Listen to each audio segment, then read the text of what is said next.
Alright guys, let me preface this entire video by telling you that it is all in jest, it is all in good fun, and I don't mean to be controversial at all, but it is exciting to generate some discussion about this issue, which for whatever reason has triggered a lot of an emotional response from members of the community, specifically folks who spend most of their time driving tanks in Postscriptum. That is because I've taken advantage of the opportunity to influence the future of Postscriptum by recommending that players be allowed to disable tanks and their crew by putting frag grenades through the hatch of armored vehicles in Postscriptum. Flash out. My initial recommendation was to allow players to climb on top of the vehicle, pry open the hatch with like a crowbar or some other tool that would be added to the game, then deploy a frag grenade into the crew compartment, disable it and kill the crew, and then balance it using all these other mechanics. In hindsight, that was a bridge too far. Pun intended. And the reason it's a bridge too far is because it requires a bunch of new animations, it requires a bunch of new objects, and basically the juice wouldn't be worth the squeeze, but most importantly, it would be a tremendous imbalance to the game.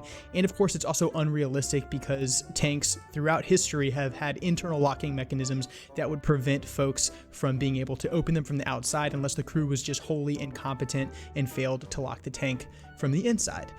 That being said, my initial recommendation still was pretty contentious on the feedback portion of the forums. It eventually got 20 upvotes and 44 downvotes as of this discussion. The downvotes I think were mostly because of the imbalance inherent in the recommendation that I was making, but I have since modified that recommendation and reposted it to the feedback section and got much more positive response from the community. My latest recommendation is that rather than allowing a player to climb on top of a vehicle and then frag it and pry open the hatch and disable the tank in that way, instead add a latching mechanism that would allow crew members to lock and unlock the hatch from the inside. The hatch would have to be unlocked in order for them to turn out or unbutton. If the hatch is unlocked, it can be opened from the outside.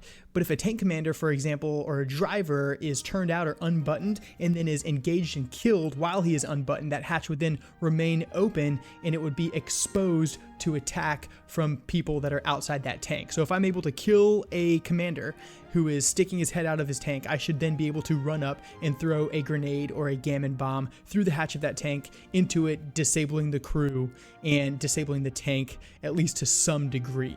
So this latching mechanic recommendation would be something that is significantly more technologically feasible than the original recommendation because they wouldn't have to render or create any more 3D objects or items that would have to be used by players in game. And all they would have to do is implement a simple code that would allow people to lock the turrets from the inside or open them from the outside if they were unlocked, and then generate some sort of collision detection on the vehicle itself that would allow it to receive objects from outside on the way inside. And that actually may be more complicated than I'm making it out to be, but I'm presuming based off the simplicity of the recommendation that it is more feasible, while also fully understanding that I am not a coder and don't understand the intricacies that we ask of Periscope in this game. Alright guys, so then something disheartening happened. Someone made a post in the feedback portion on the Discord server that essentially turned my argument into a straw man, set it ablaze, and then pandered to garner upvotes. Okay, I'm just joking. I'm being a little bit more dramatic than I need to be. And actually, I reached out to this guy. I'm going to keep him anonymous to protect the innocent, although I'm sure he wouldn't care. But I reached out and we had a good conversation, and yeah, it's all in good fun. And so I want to read you his post and then respond to each one of his points to make sure that my voice is out there and I have answered this call, because as of this moment, there are 69 upvotes on this post and only 2 downvotes, which may lead the developers to believe that the community doesn't want a latching mechanism that would allow people to throw frag grenades inside of tanks, when in fact they do. He starts, "A point on being able to throw grenades into a tank. I think members of the community have been watching far too much Saving Private Ryan." Okay, fine. I've watched a lot of Saving Private Ryan, but that was not the inspiration for this recommendation. Next. "Most tank hatches had locking mechanisms specifically for that reason, i.e. to stop anyone climbing on top and just opening the hatch to kill the crew." Yeah, man, I know. That's why I changed it to add the latching mechanism instead of just prying it open from the outside. So you're arguing against a point that no longer exists. The modified and updated recommendation is to make the tank more realistic by adding that locking mechanism so the hardcore dudes who are playing in those tanks can simulate the tank systems more realistically. Next. Even with the hatches open, and if a grenade did make it into the turret, then the odds are the crew would chuck it out. And if they didn't, it's unlikely such a small explosion would knock out the tank, even if it did kill or injure some of the turret crew. All right, so what I'm saying is it should kill everyone in the compartment of the vehicle where the grenade went in. So if it went into the whole portion of the tank, it should kill the driver or the waist gunner, depending on the model. If it goes into the turret, it should kill the commander, and so on. It just depends on the tank. In his final point, he makes the balance argument. That is that in Postscriptum, the tanks are already gimped, infantry is not scared of them, and allowing every infantryman to walk up and destroy a tank with a single grenade is a stupid idea. And I agree, that is a stupid idea, which is why we've changed our recommendation to simply a latching mechanic that would create a relatively low possibility that an infantry soldier would be able to pull it off. But if he did, it would be epic. He finishes with, so I ask you, please, please, please, do not even consider this idea.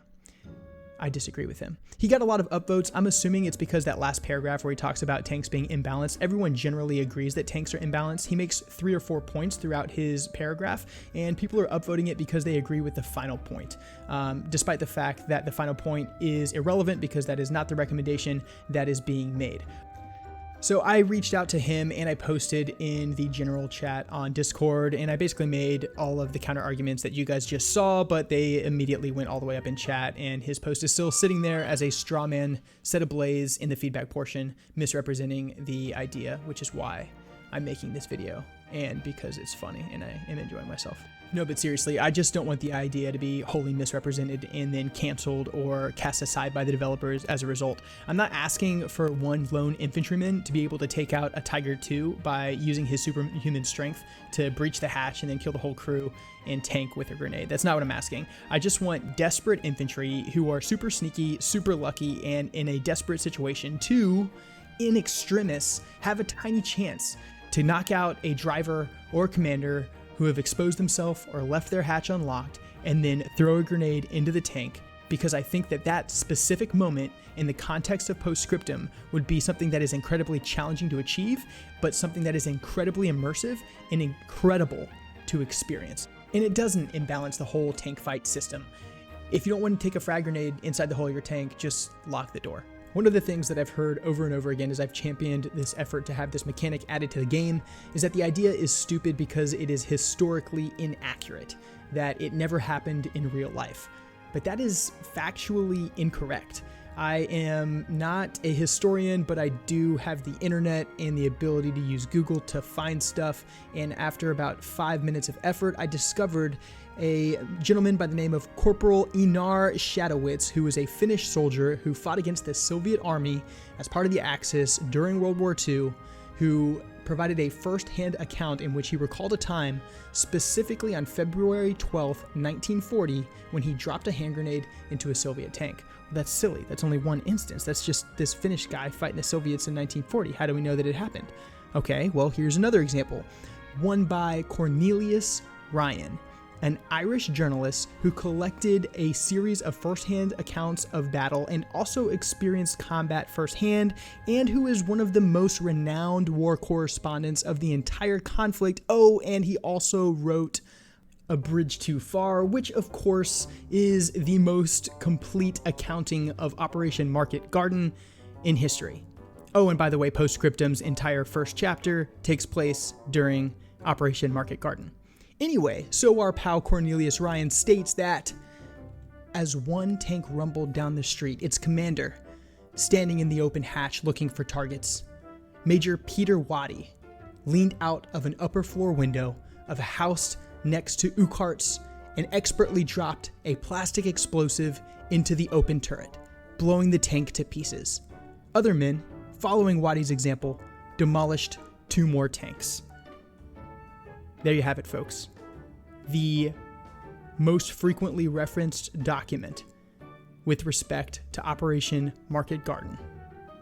That is the book, A Bridge Too Far, by Cornelius Ryan, contains a first-hand account that cites 3 separate instances in which hand-deployed explosive munitions were used to disable German tanks. Hey guys, this is all in good fun. I'm loving the idea that we get to contribute to the development of Postscriptum in a significant way. I'm having a lot of fun with the Frag the Tank campaign. I hope the developers take a look at it and consider it. I don't think it's the most important mechanic that could possibly be added to the game. There's about a million things that may be more important or more fun. from a content creation perspective, it's a really cool opportunity for me and my friends to try to do some incredible stuff that would make for some really compelling videos and really amazing experiences, which is one of the reasons that I've promoted this from the start. And that's why we're doing it. My name's Controlled Pairs. I play the most immersive PC games in the world. This is Post Scriptum, and I'll see you in the next one.